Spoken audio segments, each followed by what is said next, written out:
Les inondations de fin d'année dernière dans l'ouest du Brabant wallon ont été abordées hier soir à l'occasion de la rencontre entre le ministre Paul Furlan et les mandataires socialistes du Brabant wallon. Ici, par exemple, j'ai abordé avec lui la problématique des inondations sur l'ouest du Brabant wallon et de la gestion des cours d'eau avec la multiplicité des pouvoirs et le manque de coordination. C'était important pour lui de l'entendre.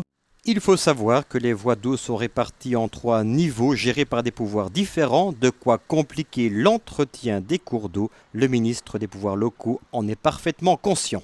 Ma réflexion aujourd'hui, c'est que les voiries navigables doivent évidemment rester de la compétence de la région wallonne, mais que pour les voiries non navigables, c'est-à-dire qu'on appelle de catégorie 2 et 3, elles doivent être données à un niveau de pouvoir de proximité. Et je pense aujourd'hui que les provinces peuvent être ce niveau de pouvoir de proximité. Pouvoir discuter et échanger ses points de vue, voilà bien l'objectif premier de cette rencontre entre mandataires locaux et le ministre de tutelle. Autre thème abordé hier soir à la Hulpe, la longueur des procédures en matière de travaux publics. C'est-à-dire qu'il faut simplifier l'administration, la procédure administrative et raccourcir les délais. Ça, c'est important parce qu'un mur s'effondre, il faut 4 ans si on a une subvention de la région wallonne pour qu'il se redresse. Et ça, le citoyen ne peut pas comprendre.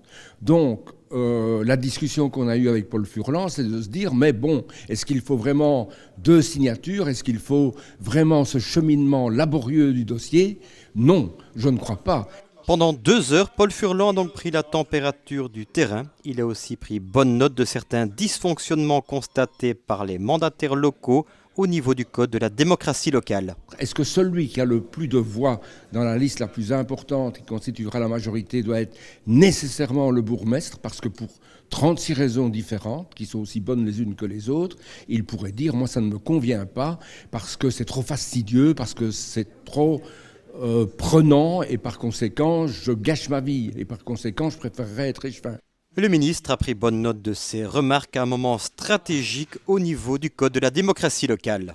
Oui, tout à fait, puisque le code de la démocratie locale va maintenant être mis en évaluation au niveau du Parlement wallon, c'est-à-dire qu'avant les élections de 2012, et afin que chacun connaisse les règles du jeu, il va falloir que nous l'évaluions et que nous envisagions peut-être, je dis bien, en fonction de l'évaluation, un certain nombre de modifications. Les dégâts causés par l'hiver sur les routes, la réforme des provinces ou encore le tourisme ont également été au cœur des échanges qualifiés par le ministre de très haut niveau.